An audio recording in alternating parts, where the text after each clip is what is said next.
Doctor, heart attack అనిపిస్తే హాస్పిటల్కి వచ్చే ముందు ఆస్పిరిన్ తీసుకోవాలా? నా షార్ట్ ఆన్సర్ యూజువలీ నో. ఎందుకంటే 3 ఇంపార్టెంట్ రీజన్స్ ఉన్నాయి. పాయింట్ నెంబర్ 1, ప్రతి చెస్ట్ పెయిన్ హార్ట్ అటాక్ కాదు.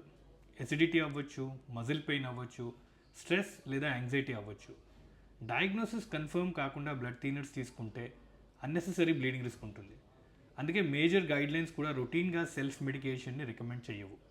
పాయింట్ నెంబర్ 2, చాలాసార్లు పేషెంట్స్ తీసుకునే లోడింగ్ డోసెస్ కరెక్ట్గా ఉండవు. డోస్ ఎక్కువ అవ్వచ్చు, కొన్ని మెడిసిన్స్ మిస్ అవ్వచ్చు, లేదా కొన్ని సిచ్యువేషన్స్లో మళ్ళీ రిపీట్ డోసెస్ ఇవ్వాల్సిన కన్ఫ్యూజన్ క్రియేట్ అవ్వచ్చు. అప్పుడు పేషెంట్ యాక్చువల్గా ఏం తీసుకున్నారు అనే క్లారిటీ ఉండదు. Point number 3, most important. ఇప్పుడు చాలామందికి 10-20 మినిట్స్లో near by medical facility reach అవ్వడం పాసిబుల్. కాబట్టి బెస్ట్ ఆప్షన్ ఏంటి? నియరెస్ట్ హాస్పిటల్కి వెళ్ళండి, ఈసీజీ చేయించుకోండి, డయాగ్నోసిస్ కన్ఫర్మ్ చేసుకోండి.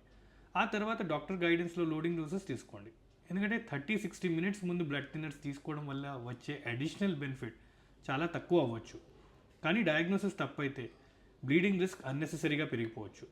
కాబట్టి సింపుల్ రికమెండేషన్, చెస్ట్ పెయిన్ వచ్చినప్పుడు మెడిసిన్ కోసం వెతకండి, ఈసీజీ కోసం వెళ్ళండి. హార్ట్ అటాక్లో టైం ఇంపార్టెంటే, కానీ కరెక్ట్ డయాగ్నోసిస్ ఇంకా ఇంపార్టెంట్. చెస్ట్ పెయిన్ వచ్చినప్పుడు గెస్ చేయకండి, కన్ఫర్మ్ చేయండి. Stay informed, stay healthy.